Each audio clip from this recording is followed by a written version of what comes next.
Good morning students, class 8 subject Sanskrit द्वितीय पाठ। आपको इस पाठ का वर्ड मीनिंग यानी शब्दार्थ, इसके बाद एक्सरसाइज कराया गया था। इसके बाद हमने अगले पाठ में आपको इस पाठ का सारांश यानी हिंदी, क्योंकि पाठ पढ़ाया गया उसमें आपको संस्कृत हिंदी दोनों बतलाया गया था। फिर हमने आपको पाठ का सारांश, जैसे मान लीजिए कि आपको पाठ का नाम दे दिया गया विरस्य वाणी न कदापि में श्रुता, यानी मेरे द्वारा कभी भी गुफा की आवाज़ नहीं सुनी गई। अगर आपको मान लीजिए पूरी कहानी लिखना है तो सारांश के रूप में आप कहानी लिखने में जब पाठ के हिंदी अर्थ को आप ध्यान देंगे तभी आप आसानी से कहानी को लिख सकते हैं। और आपको कहानियों के साथ आपको अगर किसी भी पैसेज का मान लीजिए हिंदी अर्थ पूछा गया तो पैसेज जब भी दिया जाता है तो पैसेज तो छोटा ही रहेगा, 4 लाइन की रहती है पैसेज जिसका आपको हिंदी अर्थ लिखना रहता है, तो आप आसानी से उसका हिंदी अर्थ लिख लेंगे। और यदि सारांश पूछा जा रहा है यानी पाठ की कहानी पूछी जा रही है तो वही आसानी से लिख देंगे। तो कल हमने आपको लिखवाया था, उसके आगे की कहानी को आप ध्यान देंगे।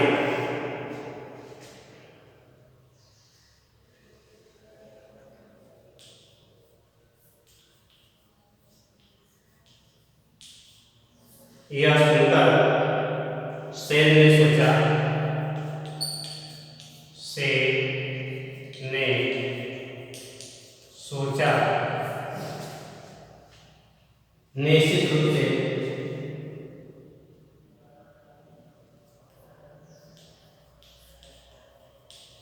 निश्चित रूप से निश्चित रूप से यह निश्चित रूप से यह गुफा निश्चित रूप से यह गुफा अपने स्वामी को गुफा अपने स्वामी को पुकारती है, स्वामी को पुकारती है। आई बात समझ में? इसके बाद परंतु मत गया, परंतु मेरे भय से,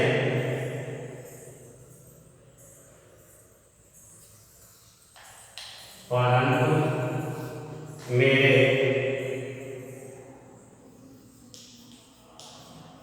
भय या डर, जो भी आप सकते हैं, मेरे डर या भय से, भय से यह गुफा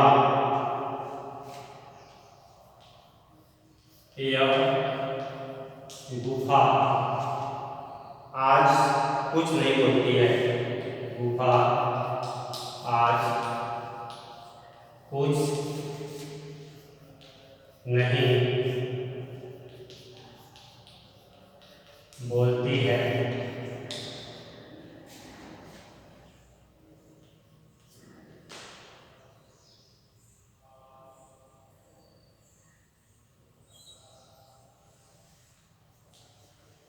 आई बात समझ में?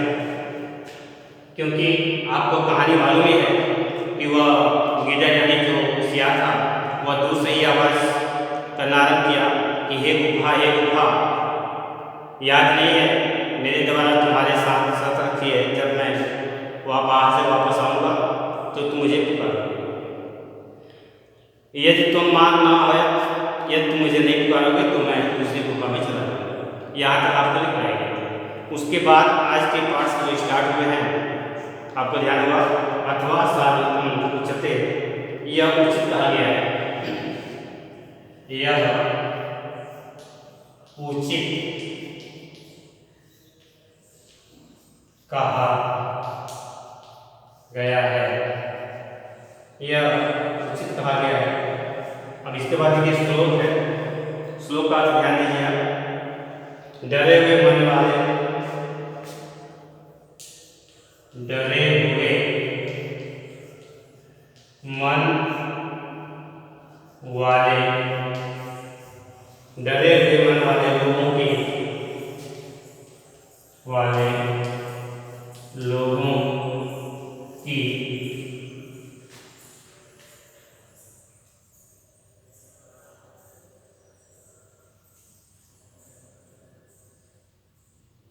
हाथ पैरों की हाथ पैरों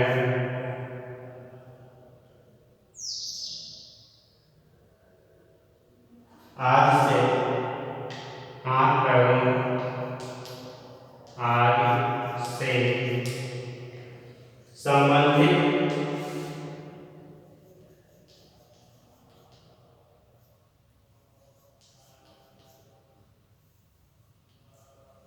डरे हुए मन वाले लोगों की हाथ पैरों आदि से संबंधित क्रियाएं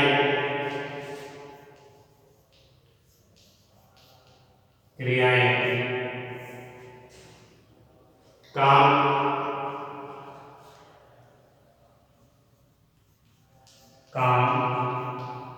नहीं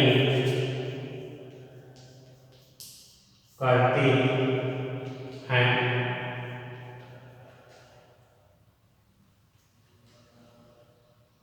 और उनको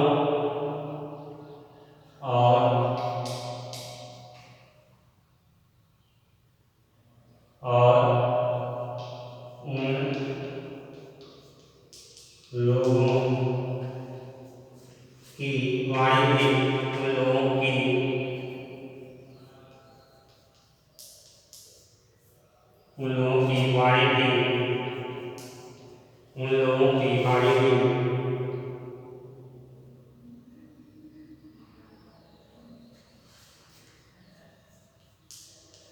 कांपने कांपने लग जाती है कांपने लग जाती है। आई बात समझ में? ये श्लोक का अर्थ हो गया डरे हुए मन वाले लोगों की, माने जब आदमी डर जाता है तो ऐसी स्थिति में उसके हाथ पैर हाथ से जो संबंधित क्रियाएं हैं वे काम नहीं करती और उन लोगों की वाणी भी काम नहीं होती है। ऐसा शेर ने सोचा हो। आई बात समझ में? मतलब ऐसा शेर ने सोचा हो। उसके बाद आगे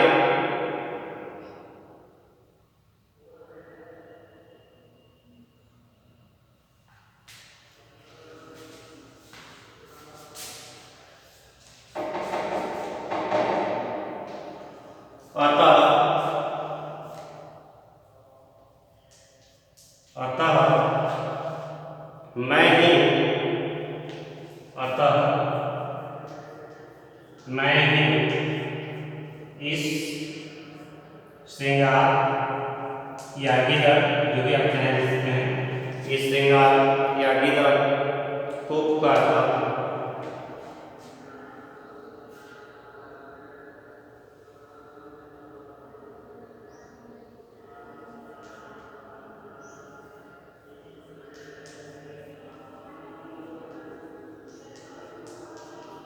पुकारता हूँ। आई बात समझ में? उसके आगे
इस प्रकार वह श्रृंगार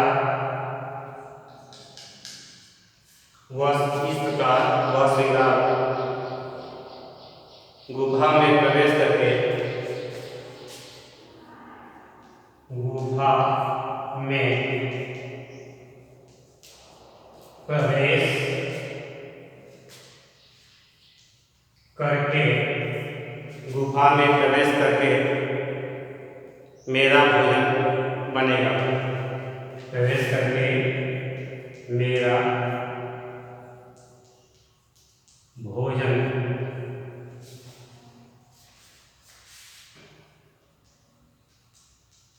बनेगा।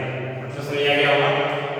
शेर ने सोचा कि जब मैं पुकारूंगा तो निश्चित रूप से मेरी आवाज़ को सुन करके गीदड़ यानी सियार गुफा में प्रवेश करेगा, और जब गुफा में प्रवेश करेगा तो मेरा भोजन बन जाएगा, यानी मैं उसको मार डालूंगा। अब उसके बाद आगे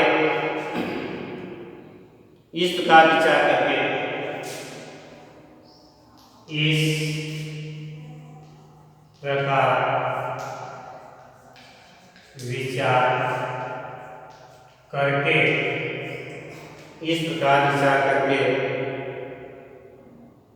शेर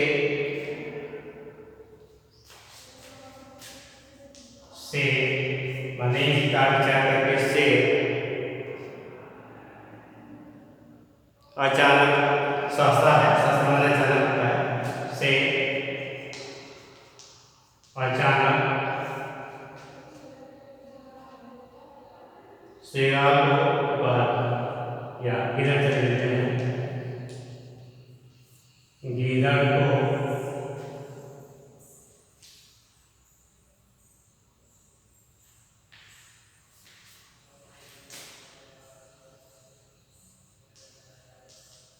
पुकार। इसके बाद है सिंह से उच्च गर्जन, यानी शेर की उच्च गर्जन यानी आवाज, शेर की उच्च गर्जन,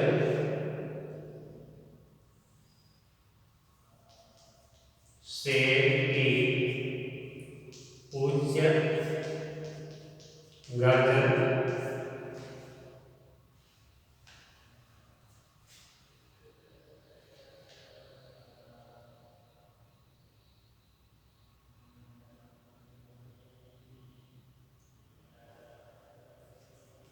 की प्रतिध्वनि, यानी जब हम देखें होंगे कुआं के पास हम आवाज़ करते हैं तो आवाज़ जब करते हैं तो कुछ समय के बाद हमें पुनः आवाज़ सुनाई पड़ती है, उस आवाज़ को प्रतिध्वनि बोलते हैं। तो की प्रतिध्वनि से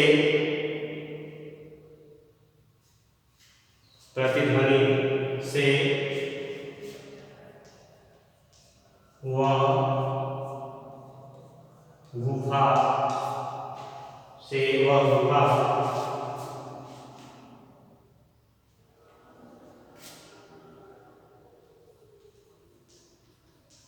श्रृंगार को यानी श्रृंगार यानी गिरह को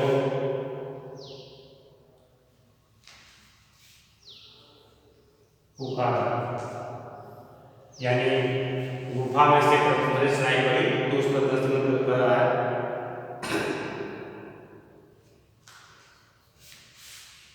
इस गर्जन यानी जो वो गर्जन गुफा से निकली यानी आवाज, तो इस गर्जन से दूसरे माने जो आवाज निकली जो दूसरे आसपास जीव थे यानी जानवर थे मेरी वैल्यू कर रहा है। इस गर्जन से दूसरे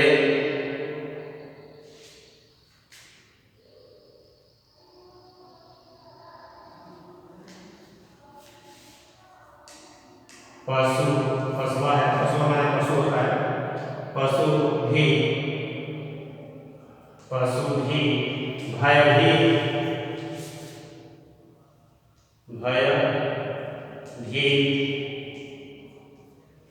भयभीत हो गए।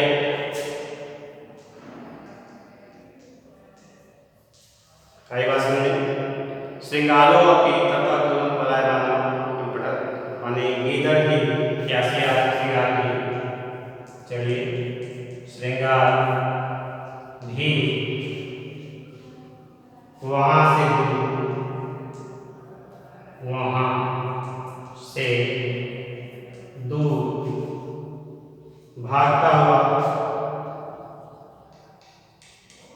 भागता हुआ एम तुम पढ़ा माने यह कहा, भागता हुआ यह कहा या यह बोला, कुछ भी लिख सकते हैं। माने सिंगार भी जो है जब उसके ध्वनि को सुना या निश्चय की आवाज़ को सुना तो वह भी वहाँ से दूर भाग गया और दूर भागते हुए वह क्या बोला यानी क्या पढ़ा।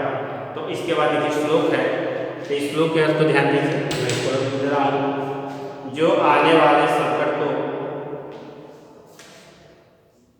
जो आने वाले संकट, मुसीबत जो भी कह सकते हैं, संकट को विचार करता है, संकट को विचार करता है, वह सुखी होता है, वह सुखी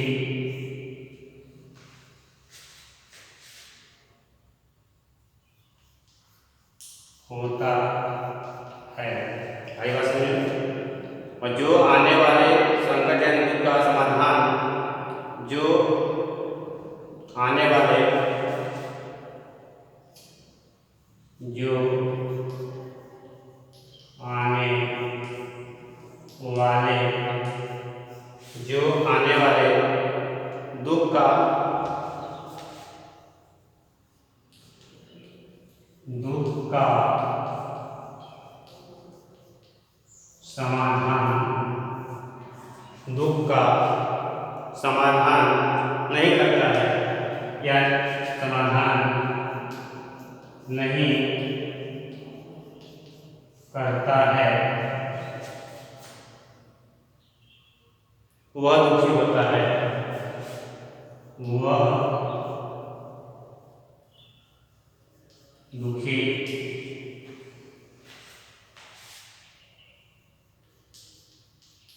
होता है।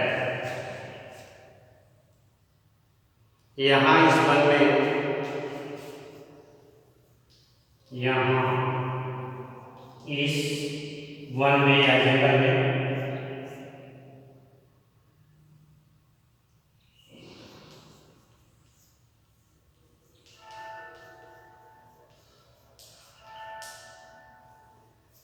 यहाँ इस जंगल में या इस वन में रहते हुए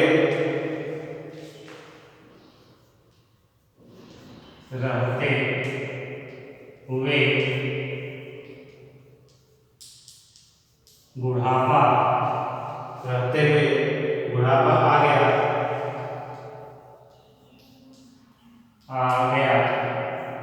लेकिन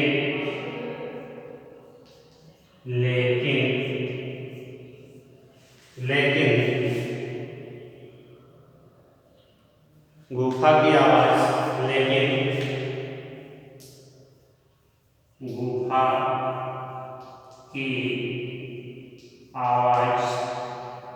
देखिए जो पाठ का नाम है जिस पर आपकी पूरी कहानी चल रही थी, अब वह अंतिम में देखिए वो चीज आ गया, लेकिन गुफा की आवाज मेरे द्वारा, गुफा की आवाज मेरे द्वारा कभी, मेरे द्वारा कभी